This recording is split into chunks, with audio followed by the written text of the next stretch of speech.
we need you can call it a governing body. You can, whatever it is. It can be a board. I don't know, whatever you want to call it. But we need a group that only cares about college football globally, everybody in college football, and in particular, like the major college football. But that's all they do, 365 days a year. Because right now, we have these really very powerful people, these commissioners, and I like a lot of them. They sit down on this program with very well-intentioned and smart people that also are in charge of softball and also are in charge of basketball and are worried about their own conference. So the incentive structure for them is totally skewed in terms of how to create a world like you're talking about, where we're looking after the sport and we're continuing to make it transformational into the future for all generations, rather than just transactional now for this generation to make what they deserve. Yeah, I'll defend them because they're not just involved in football.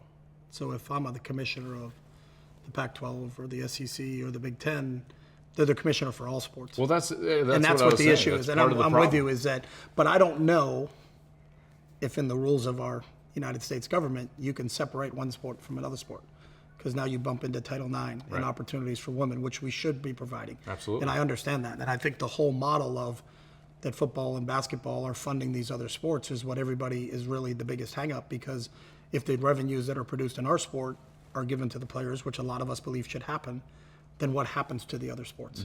Because the system has been all the athletic department revenue funds all of the, and do you want to be a school that has 20, 25, 28 sports? I believe you should. I think that's what the collegiate athlete experience is about. So even when you're on a campus like that, there's so many unbelievable student athletes on this campus that aren't football players that you admire. Our women's soccer team won a national championship. Our men's volleyball team won a national championship, and I was excited for both of those programs. What does that model look like when the money's funneled back to the players? Where do the funds come from? And that's what it's a big money chase. Sure. I know one thing. I know I don't have the answers. I think we still have to. What we're trying to protect, and I think you're in agreement with that, is that I'm so concerned about losing the transformational experience to just being a total transaction. Yeah. Are we going to just be a minor league entity? And do we lease our name, image, and likeness from this university, and we're an independent, and we're borrowing the name of the school, the colors of the school, the mascot of the school, and renting this facility to run a minor league football team? And are you making the educational aspect optional? If you want to go to class, you can. But if you don't want to go to class, you don't have to. I hope that's not where this game is headed, because I don't think that's what college athletics is all about. But I don't know. That's the really tough part to kind of wrap your head around. This is why I knew I would love talking to you about this, because you're great on all these topics. One of the last things I wanted to get into was coaches, and I respect so many of you guys. Like you said, I think that the sport right now, deeper in the coaching ranks than it's ever been. You already said that. But I believe that there's a threat to that. And the threat is the calendar. The calendar makes your guys' life miserable. Now, there's no crying on the yacht, so I'm not going to have you say that, right? But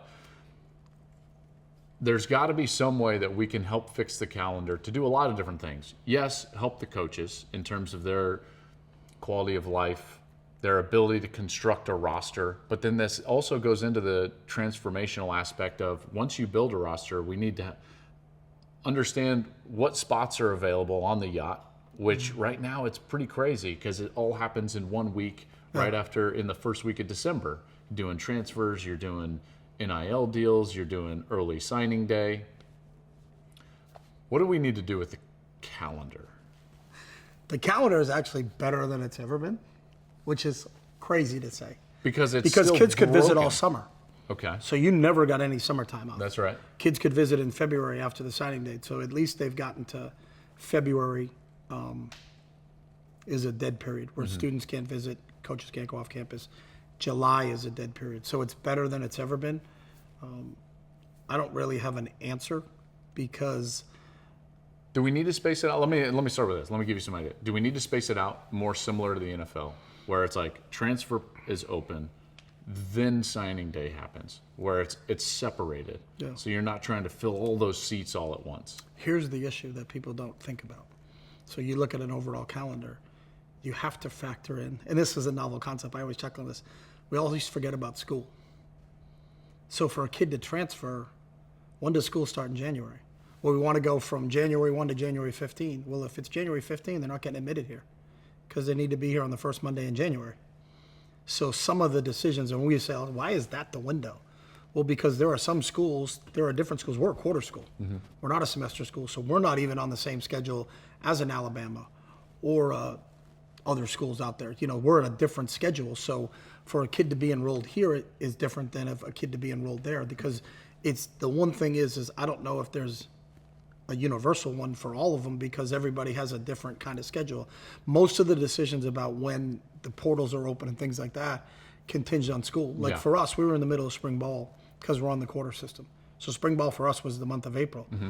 The transfer portal window started on April 15th with the understanding that most people are done spring practice. Well, we were 6 practices in.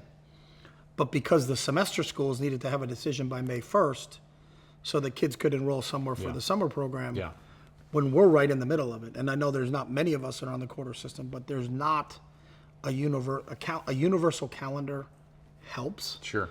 But it's still going to affect some schools because of what their school calendar is about. Yeah. And I don't know if people ever have figured, because I was like, why was it April 15th? Well, the semester schools. And to me, I'm like, that makes sense. But quarter schools, that's a different deal. Yeah. And so there's a few of us in the quarters that we just have to, we got to deal with it, you know?